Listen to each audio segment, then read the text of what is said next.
Hey guys, Greg back again with another video. This is a little bit of rainy, overcast day here, so we decided to do a video over my 2007 Saturn Aura XE trim.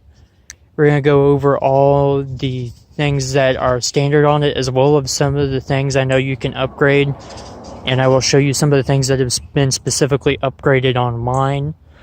And I'm also going to give a good review about how the car is done for me. And I would like to make a comment that the car is not for sale at this time. It may be in the future, but at this time it is not for sale. So with that, we're going to start. We have a nice beautiful Saturn badge here across the front. We did have an option for fog lights in the bottom of the bumper and the right and left. That was not added on this car. We have the alloy wheels instead of the standard factory steel wheels. And we do have a turn signal indicator on both sides in the front, as well as we have a sunroof. That was an added option for the XE trim level. And then we have the GM badge down here in the corner, as well as a nice chrome bar that goes through both doors. The mirrors are foldable on here. They're not power, they are manual, although I don't really find any use for them for me. Body colors are color matching on this one. As you continue to go back and see, we have the tail lights. We have standard LED tail lighting in here for the brake light, and then your turn signals and your reverse lights are what they would normally be on just about any car. They're going to be your halogens.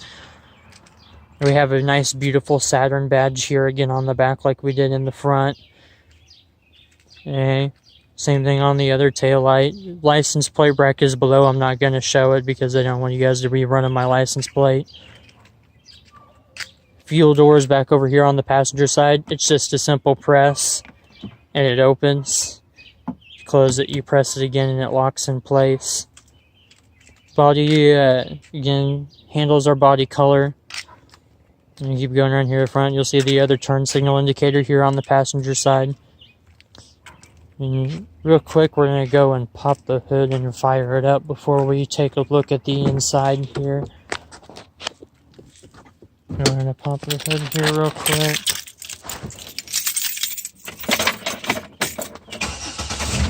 You notice as I turned it on, the gauges are all going to go to full and all the way back for test.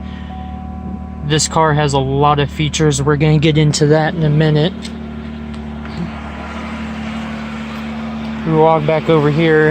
I had mentioned earlier that I had done LED taillights, and I did not do a video about that. Unfortunately, I had a friend who was going to help me who ended up backing out, so I had to do it on my own and wasn't able to do a video. Just take a pop here under the hood. Hood latch is center, very easy. We have GM's 3.5 liter V6 engine. This was the only engine available for the XE in the year 2007. I believe in 2009 they started offering a 4-cylinder engine as a capability for this trim level. Easy access for everything here. I mean, power steering, your oil, your cooling, your brake fluid. You have a box over here for your battery and your piece cover, and then you have easy access for windshield wiper fluid. Battery cover is very easily removable too. It just pops up and then you can press it back down. And I just really like this one. The fact that it had the original power steering. A lot of cars are starting to go to an electric version now, and it's usually starting to have problems, so it's nice just to have that. This engine is linked to a 4-speed automatic transmission. We're going to go ahead and move on here. Now we get to go look at the inside. We're going to go ahead and shut the car off so we're not wasting fuel. Okay. Yes, it does have a normal ding when you do open the door. So, we do have power door locks and power window controls for all 4 windows on the driver's side. Passenger side only has the control for the passenger front. You see you have the trunk release button down here on the bottom left, as well as the storage space. As you go over here to the seat, we have a upgraded 8-way power adjustable leather seat on my car. And we do have a lumbar control. It's being hid behind here by the seat belt. And then we do have controls for heated seats down here along the side of the seat. We're going to go back in here again. We have power adjustable foot pedals. That was again another upgrade. You have your dash control brightness. This switch over here would be your switch if the car was equipped with fog lights to turn them on and off. We have a nice storage space right here. I find it nice to store badges. If you're an employee that has to bring badges to work, it's a great place to store it and keep it in your car. We do have a cruise control over here. And then we have your info button and your reset for your DIC, which I will show in a minute. We have a nice Saturn badge here again on the steering wheel. On the other side, we have your stereo controls. The buttons here will allow you to switch between only presets. It will not allow you to seek through radio stations. It will only switch between presets. These ones are obviously volume. This one, if you have OnStar activated, which this car has an option for, you can press it and do a voice command to do phone calls and other simple commands. I really haven't gotten much into that. My car isn't activated with OnStar at this time, but it still works great for me because it activates as a radio mute currently if you do not have OnStar activated, and that's great just to be able to move the radio. Over here, of course, turn signal indicator. You have automatic headlights. Automatic headlights were standard for all trims on this vehicle. This was not an upgrade. Simple, you leave it here for auto. If you're driving and you decide, it's during the day and your headlights are still on, you can hold it down and it'll turn it off. You can also turn it up one notch to go to running lights or full headlights manually. Again, basic turn signal, high beam, low beam. Over here on this side, we have your windshield wipers. I like this design a lot better than some of the other vehicles I've had in the past. So you simply click up one notch and you can adjust your intermittent wipes. You click up one more for low constant and one more for high constant, and then you go all the way back down. And if you press it down once, it will swipe your windshield 3 times just dry without any washer fluid. And so we're going to go ahead and start it up here real quick. And the dash. You see you have a lot of stuff here. We have low tire pressure warning on here. We also have a lot of systems like your low coolant, low oil level, and lots of other warning systems on here. As you see right here, we're going to go to the info. If it can clear the door message here right now. If I go through, we're going to go back. It actually starts the screen generally on this. So we have the temperature and your miles on the main screen. And then you have trip 1, trip 2, or A and B. You go to your third one, we now have fuel range. You hit info again one more time. We now go to your fuel economy, which you can reset at any time by pressing the next button down. You can also do the same thing with your average speed. You can reset it. We go again one more, you have your oil life.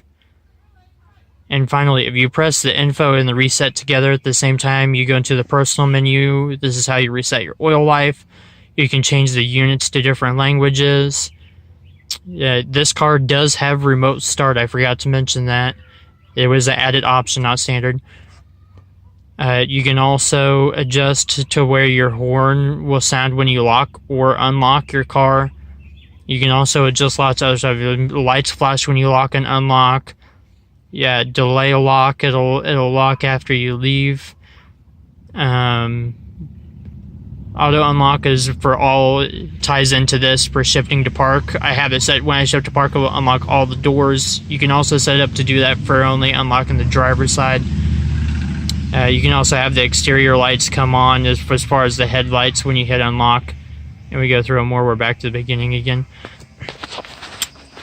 I do apologize for going through the DIC very fast. It likes to cancel out of the screen if you do not keep moving quickly. As I mentioned earlier, when you do turn the car on and actually start it, all the gauges will do a full over and back for a test, as well as just like any other car, your warning lights and everything will come on. This car, we do have the standard GM radio that was still widely used, at least in the pickup trucks I know of for sure. Simple, you have AM, FM, and CD, and then you also have satellite radio and an aux cord, and you have the ability of 8 presets to set. And then down here I have standard climate control. Automatic climate control was an upgradable option on here.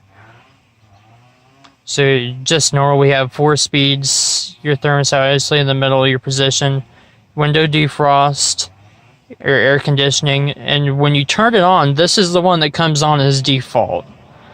This car, since you do not have a max AC function, all you have to do is turn it all the way up to 4, and when you have your air conditioning on, switch it over to this button, and it will have the same effect as the max AC in some of Ford's cars. Okay. Again, passenger seat is leather as well. It is a 6-way, I believe. And then down here, we have a nice cup holder area. If I pull this back and pull everything out of the way, we have a nice little drawer that will close. I think it looks really nice. And you just press it back to open it. And then just regular shifter. You have your regulars, and then you have intermediate and low for different gears. That's in the driver's manual. We have a storage corner here that's press and open. There's a storage space down under here that I usually store my sunglasses in. And then over here to the right, you probably can't see because it's all black down there. It's dark, you can't see. There is your cigarette lighter down here in the front. And then you have a nice console which slides forward. It makes it better to set my arm here, otherwise it won't reach. And so if you click the right portion, it comes up into the front and to the top. You click the second one, and now you open the bottom half.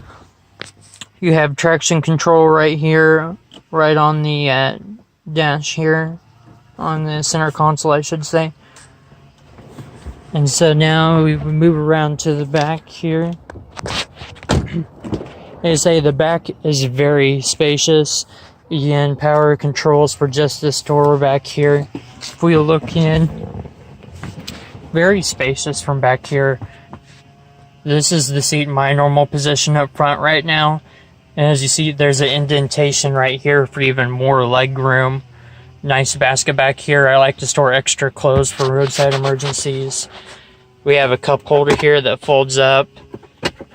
You have a nice storage compartment in here, and the mats on all these remove. On this and on the one up front can be removed for cleaning. Just very spacious back here in general. You have a storage compartment in each side of the door down here on the side.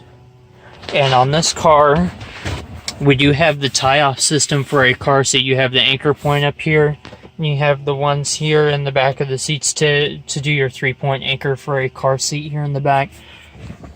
As well, we also have the seat's capability to fold down. All you do is come up and pull this loop, and the seat will lean forward and access to the trunk to fit things all the way through.